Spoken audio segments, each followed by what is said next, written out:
जब भी ज़मीर और ज़र्फ का सौदा हो दोस्तों, जब भी ज़मीर और ज़र्फ का सौदा हो दोस्तों, कायम रहो हुसैन के इनकार की तरह। सर, ये वक्फ तरमीमी बिल भारत के गयूर मुसलमानों के ईमान पर, इबादत पर एक हमला है। नरेंद्र मोदी की हुकूमत ने इस मुल्क की सबसे बड़ी अक़लियत के खिलाफ एक ऐलान जंग कर दिया, और ये जंग ना सिर्फ मेरे जिस्म पर है, बल्कि मेरी आज़ादी पर, मेरी समाजी और माशी मार्जिनलाइजेशन पर है, मेरी शहरियत पर है, मेरे मदरसे, मस्जिदों, खानखाहों को और दरगाहों को निशाना बनाया जा रहा है। और ये हुकूमत सच्चाई को नहीं बयान कर रही है कि ये तरमीमी बिल से मुसलमानों का तहफ़्फ़ुज़, तरक्की और गुर्बत का खात्मा होगा। ये सरासर झूठ है। सर, अगर आप आइन के आर्टिकल 14 को देखेंगे तो उसमें लिखा हुआ है इक्वल प्रोटेक्शन। अब आप देख लीजिए सर कि हिंदू, सिख और जैन को और बौद्ध को उनके एंडोमेंट में तहफ़्फ़ुज़ मिलेगा, क्योंकि उनका एंडोमेंट बाय यूजर बरकरार है और उनका एडमिनिस्ट्रेशन उनके हाथ में होगा। ये गैर हिंदू या गैर उनके मजहब का आदमी दान भी दे सकता है उनके लिए, और एंडोमेंट बोर्ड का तहफ़्फ़ुज़ भी मिलेगा, क्योंकि उसके ऊपर ओवरराइडिंग क्लॉज अप्लाई नहीं होगा, लिमिटेशन का कानून उस पर अप्लाई नहीं होगा। उसके बरक्स ऑपोजिट आप देख लीजिए, मुस्लिम वक्फ को वक्फ बाय यूजर निकाल दिया गया। एक मुस्लिम वक्फ की जायदाद पर कब्जा होगा, लिमिटेशन लगेगा तो जो एनक्रोचर है, जो खाबिज है, वो रातों रात मालिक बन जाएगा और एक गैर मुस्लिम वक्फ बोर्ड को एडमिनिस्टर करेगा। ये आर्टिकल 14 के इक्वल प्रोटेक्शन का वायलेशन। अब आर्टिकल 14 में सर इक्वालिटी बिफोर लॉ भी है, और उसका कैसा वायलेशन हो रहा है कि कोई आर्बिट्ररी स्टेप नहीं ले सकता और कोई भी ऑफिशियल किसी भी तरीके से गलत आर्बिट्ररी फैसला नहीं लगा। यहां पर आप एक डेजिग्नेटेड ऑफिसर को रखकर वो फैसला लेगा कि ये जायदाद वक्फ की है, गवर्नमेंट की है। क्या ये प्रिंसिपल्स ऑफ नेचुरल के खिलाफ नहीं है, जिसका तकर्रुर एग्जीक्यूटिव करती है? ये हमारे theory of separation of powers, Bharat के आइन का बेसिक स्ट्रक्चर का हिस्सा है। क्या इसका वायलेशन नहीं है? सर, आर्टिकल 25 का वायलेशन कैसे है कि आप मुसलमानों से वक्फ बाय यूजर छीन रहे हैं और फिर आप कर्ब कर रहे हैं वक्फ वाल औलाद को, मगर वहीं पर दूसरे धर्म के मानने वालों को उनके मजहब पर चलने की पूरी इजाजत है। लफ्ज जो आर्टिकल 25 में इस्तेमाल हुआ सर, वो इक्वली एंटाइटल्ड, यहां पर मुसलमानों के इक्वल एंटाइटल्ड नहीं हो रहा।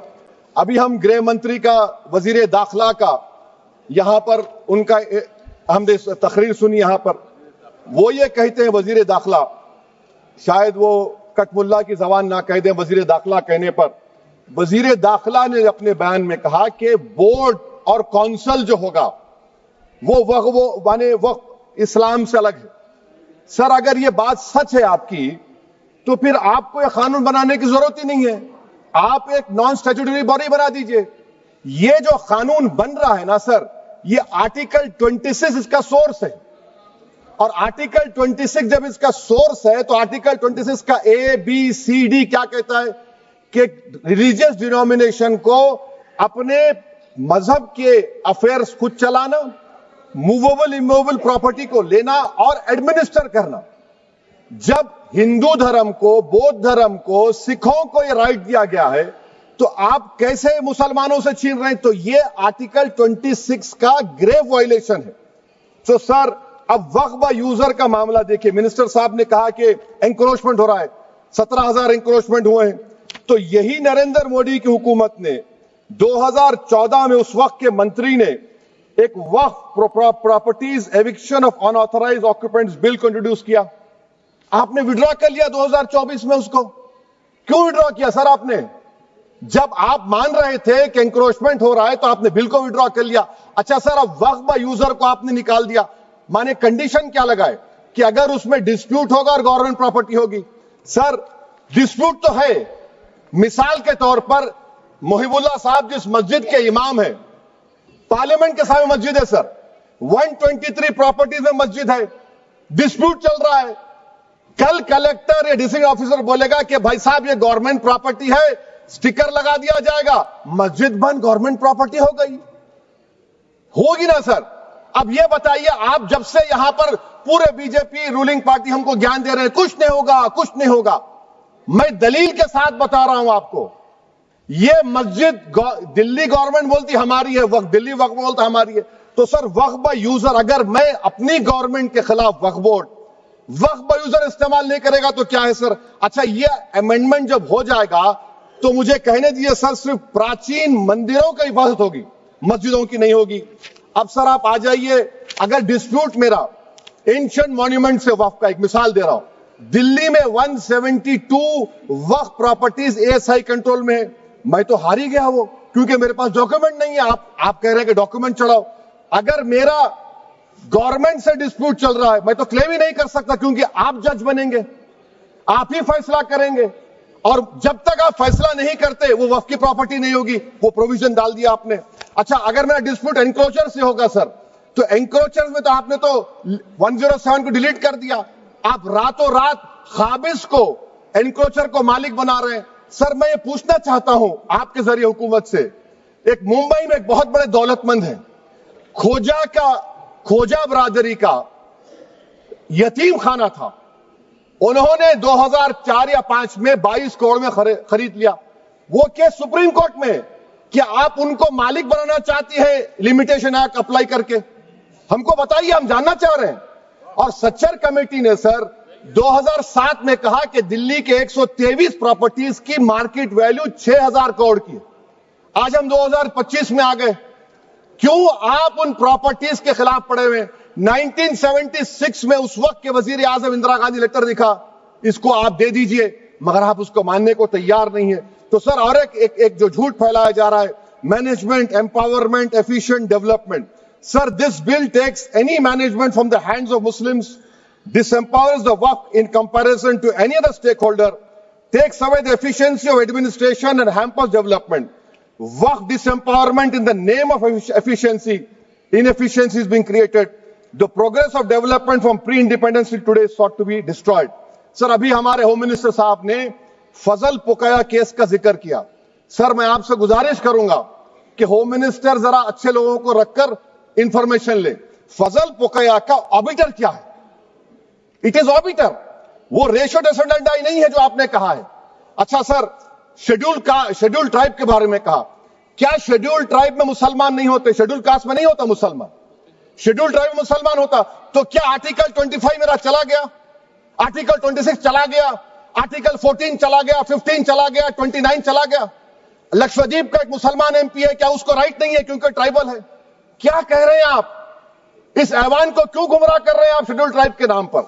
सर और एक चीज जो आपको बता रहा हूं सर, अब आप जब आर्टिकल 26 से मेरा सोर्स है, तो आप सेंट्रल वक्फ काउंसिल में 22 में से 10-11 आप नॉन मुस्लिम को बना सकते हैं। रिलीजन न्यूट्रल आपने कह दिया, और आप बनाएंगे, क्यों बनाएंगे आप? स्टेट वक्फ बोर्ड में 7 नॉन मुस्लिम होंगे और 4 मुसलमान क्यों होंगे? क्योंकि आप लॉ में 95 में डायरेक्ट मैनेजमेंट में ले सकते हैं 5 साल के लिए। आप वक्फ बाय यूजर को आप कलेक्टर डिस्ट्रिक्ट ऑफिसर बोलेगा ये वक्फ की प्रॉपर्टी नहीं है, तो वो वक्फ बोर्ड खामोश बैठ जाएगा, कुछ एक्शन ही नहीं लेगा, क्योंकि वो आपके प्यादे हैं। अच्छा, जब आप नॉमिनेट करेंगे सर मैं मोदी गवर्नमेंट के खिलाफ नो कॉन्फिडेंस ला सकता हूं, मगर वक्फ बोर्ड का चेयरमैन जो नॉमिनेट होगा उसके खिलाफ नो कॉन्फिडेंस नहीं ला सकते, हम बिल्कुल नहीं ला सकते। क्या मजाक है बताइए आप? ये डेमोक्रेसी है। नॉमिनेट भी स्टेट गवर्नमेंट करेगी, वो अगर डिक्टेटर बन जाएगा जैसा आज भारत में हो रहा है, तो वो भी नहीं हटेगा।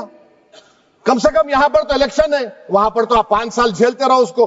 अच्छा सर, अब ये जो क्लॉज 11 और क्लॉज 9 आप 16AA से देखिए, where the qualification of the members of the board has been limited only to 3 categories contained in 14(1)(c. Intention is very clear that the majority is to be packed with non-Muslims. So who will defend my interests, sir? If I cannot depend on the state waqf board, central waqf council, which are going to comprise non-Muslims, this in itself is a clear violation of Article 26, 14 and 15, sir. अच्छा sir, CO पहले 95 act में था कि word मुस्लिम, आपने गायब कर दिया उसको। अरे आखिर क्यों इतनी नफरत है आपके लफ्ज मुसलमान से? अच्छा फिर क्या कह रहे हैं आप कि ये भी आर्टिकल 26 का वायलेशन है? सब जितने हिंदू धर्म के प्रॉपर्टीज हैं, सिख धर्म के हैं, बौद्ध के हैं और आपके जैन के, वहां पर उन्हीं के मजहब का ऑफिसर होगा, और कहां पर नहीं होगा? वक्फ बोर्ड में। Waqf board is a pure religious institution. इसको समझने की जरूरत है।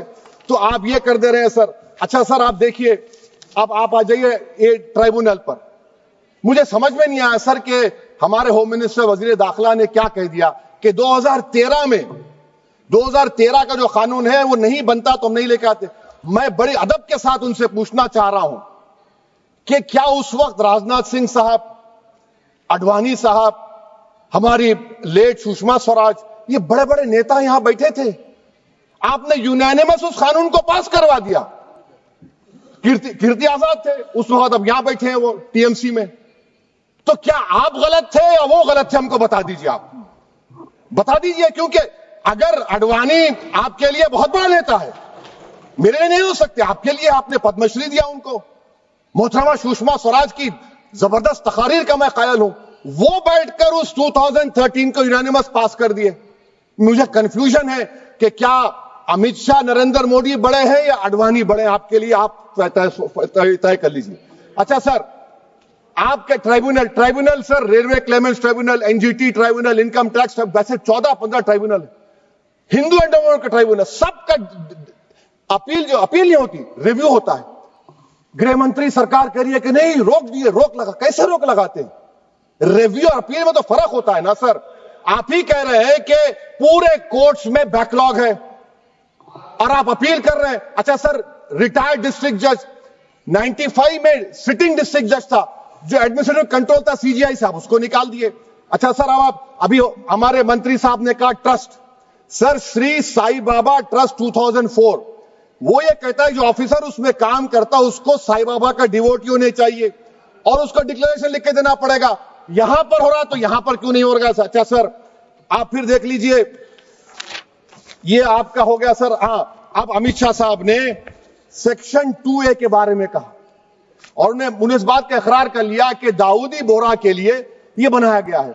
मगर मैं आपके जरिए से गवर्नमेंट से पूछना चाह रहा हूं, आपने तो उस प्रोवाइजो में दाऊदी बोहरा का नाम ही नहीं लिखा। आपने उनको भी थैंक यू कर दिया, उनका नाम क्यों नहीं लिखा आपने? और सर, और गवर्नमेंट क्या कर रही है? आप मुस्लिम समाज में जो बेकार किस्म के लोग हैं उनको एक रास्ता बना रहे हैं, एग्जिट दिखा रहे हैं कि तुम्हें वक्त से बचना है तो तुम्हें ट्रस्ट बना लो। ये क्या कर रहे हैं सर आप? कम से कम उन दाऊदी बोहरा को आप दे देते। अच्छा sir, clause 3V section 36 clause 18 देख लीजिए। Oral Waqf, oral appointment has sought to be discontinued even though it is recognized practice in Islam. Muslim personal laws recognize oral waqf and 1937 Shariat Application Act. Sir, आप clause 39 पर आ जाइए। 5 साल के लिए मुसलमान।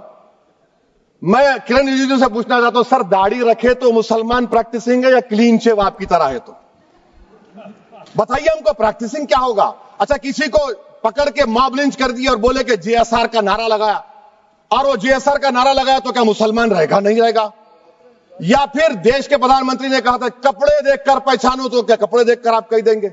अच्छा, अगर कोई क्रिश्चियन हिंदू धर्म कबूल करता है तो क्या वो मंदिर को नहीं दे सकता प्रॉपर्टी? फिर भारत के संविधान में आर्टिकल 300 क्यों है सर? राइट टू इक्वालिटी क्यों है? फ्रीडम ऑफ रिलीजन क्यों है?